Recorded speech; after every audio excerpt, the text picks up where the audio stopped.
আসসালামু আলাইকুম।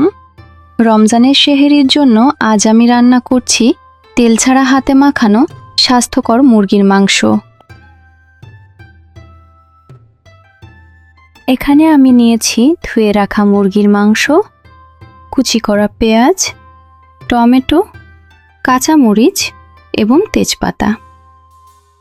মশলার থালায় আছে হলুদ, মরিচ, ধনিয়া, জিরে গুঁড়ো, গরম মশলা এবং স্বাদমতো লবণ, আর সাথে আছে আদা ও রসুন বাটা। প্রথমে হাঁড়িতে পরিষ্কার করে রাখা মাংসগুলো নিয়ে নিলাম। একে একে আদা রসুন বাটা, প্রচুর পরিমাণে পেঁয়াজ কুচি, টমেটো আর কাঁচামরিচ দিয়ে দিচ্ছি।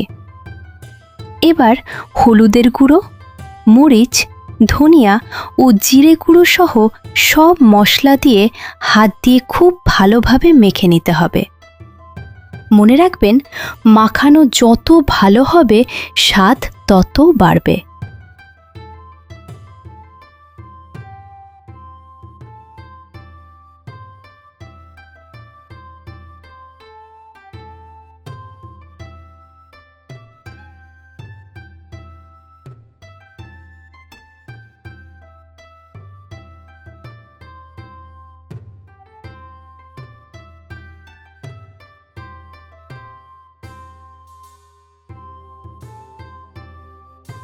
মশলা মাখানো মাংসগুলো কিছুক্ষণ কষিয়ে নিতে হবে।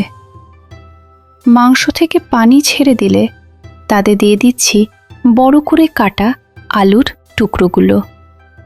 আলু আর মাংস একসাথে আরও কিছুক্ষণ কষিয়ে নেব।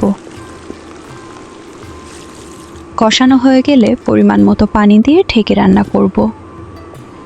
ঝোল মাখা মাখা হয়ে এলে এবং মাংস সেদ্ধ হয়ে গেলে নামিয়ে নেব। তৈরি হয়ে গেল তেল ছাড়া দারুণ স্বাদের মুরগির ঝোল। সেরিতে ভাতের সাথে এটি যেমন তৃপ্তিদায়ক, তেমনি স্বাস্থ্যের জন্যও সেরা।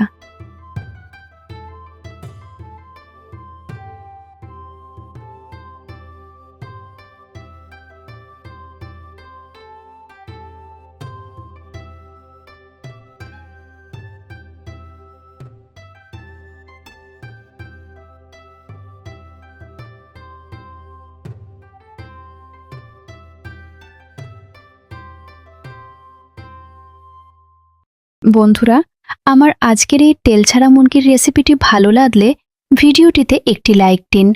আর এমন সহজ ও স্বাস্থ্যকর সব রান্নার ভিডিও পেতে এখনই আমার channel simple yummy recipes subscribe করে পাশে থাকা বেল আইকনটি বাজিয়ে দিন। ধন্যবাদ।